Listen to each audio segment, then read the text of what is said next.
আপনারা দেখছেন নাও time news. যে কোনো খবরের সত্য চাপে না, মিথ্যা বলে না। আজ আপনার এলাকার খবর দেখতে থাকুন নাও টাইমস নিউজ চ্যানেলে।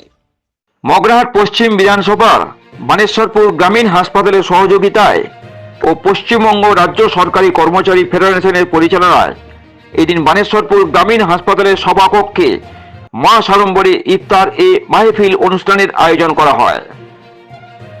এদিন জাতি ধর্ম নির্বিশেষে সর্বস্তরের মানুষ এই অনুষ্ঠানে যোগ দিতে দেখা যায়। এদিন মূলত অনুষ্ঠান জুড়ে এদিন এক মনোমুগ্ধকর পরিবেশের মধ্য দিয়ে সম্প্রীতির মেলবন্ধন তৈরি হয়েছিল, তা এমনটাই বলা যেতেই পারে।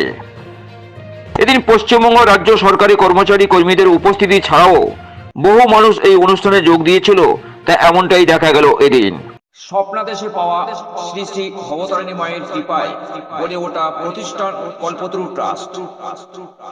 এই ট্রাস্টের মূল লক্ষ্য জীবজ্ঞানের শিব পূজা। কৃপাময়ী মায়ের নিত্য পূজা পাঠের পাশাপাশি ভারতবর্ষের বিভিন্ন রাজ্যে হেলথ, এডুকেশন, ওমেন এম্পাওয়ারমেন্ট ইত্যাদি বিভিন্ন প্রকল্পের কাজ শুরু হয়েছে। বর্তমানে প্রচুর স্বেচ্ছাসেবক প্রয়োজন। নিচের দেওয়া ভলেন্টিয়ার অ্যাপ্লিকেশন ফর্ম পূরণ করে নিজেদের নাম নথিভুক্ত করুন। যোগাযোগ নাম্বার 8927856576 এবং 9330519826। ধন্যবাদ আনতে কল্পতরু টেন। আজকের আপনারা এখানে কি করলেন?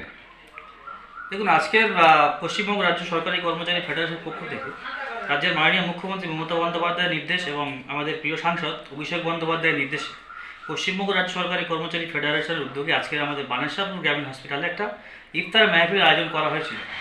তো এখানে জাতি ধর্ম বর্ণ নির্বিশেষে সকলে একসঙ্গে আজকে আমরা ইফতার করেছি। ইফতারের মধ্যে দিয়ে একটাই বার্তা দিলাম পরিষ্কারভাবে, যে নানা জাতি নানা পরিধান, বিবিধের মাঝে দেখো মিলনে মহান। তো আজকের এই যে বাংলায় সাম্প্রদায়িকতার একটা বীজ ঢেলে দেওয়া হয়েছে বাঙালির কানে কানে, যেটা কেন্দ্রীয় বিজেপি সরকার বাঙালির কানে কানে একটা সাম্প্রদায়িকতার বীজ ঢেলেছে। আজকের আমরা ইফতার মাহফিলের মাধ্যম দিয়ে জানিয়ে দিলাম, তাদের পরিষ্কার জানালাম যে বাংলাকে কখনো জাতিহিংসার বীজ দিয়ে তাদেরকে বিভেদ করা যাবে না। বাংলা সবসময় ঐক্য ছিল, ঐক্যবদ্ধ আছেন এবং আগামী দিনেও থাকবে। তাই আজকের এই ইফতারের মধ্যে দিয়ে আমরা সেটা প্রকাশ করে দিলাম। কি বার্তা দেবেন এখান থেকে? আমরা বার্তা দিতে চাই, আগামী 26 বিধানসভা ইলেকশনে বাংলা কেন, মগরাহাট পশ্চিম কেন, পুরো বাংলায় একটি হলেও আসন বাড়বে এবং মগরাহাট পশ্চিম আশা করছি 50,000 যেটা আমাদের লোকসভায় লিড দেওয়া হয়েছিল বিধানসভায়, তার থেকেও বেশি লিডে আমরা মগরাহাট পশ্চিমকে এগিয়ে নিয়ে যাবো এবং মমতা বন্দ্যোপাধ্যায়ের হাতে শক্ত করবো আমরা। আপনার নাম আর ডেজিনেশন? আমার নাম হাবিবুল্লাহ হালদার, আমি পশ্চিমবঙ্গ রাজ্য সরকারি কর্মচারী ফেডারেশনের কার্যকারী সভাপতি। মগরাহাটের বানেশ্বরপুর থেকে ক্যামেরায় সুজিত মণ্ডলের সঙ্গে সাজিদ বৈদ্য রিপোর্ট, নাও টাইম নিউজ।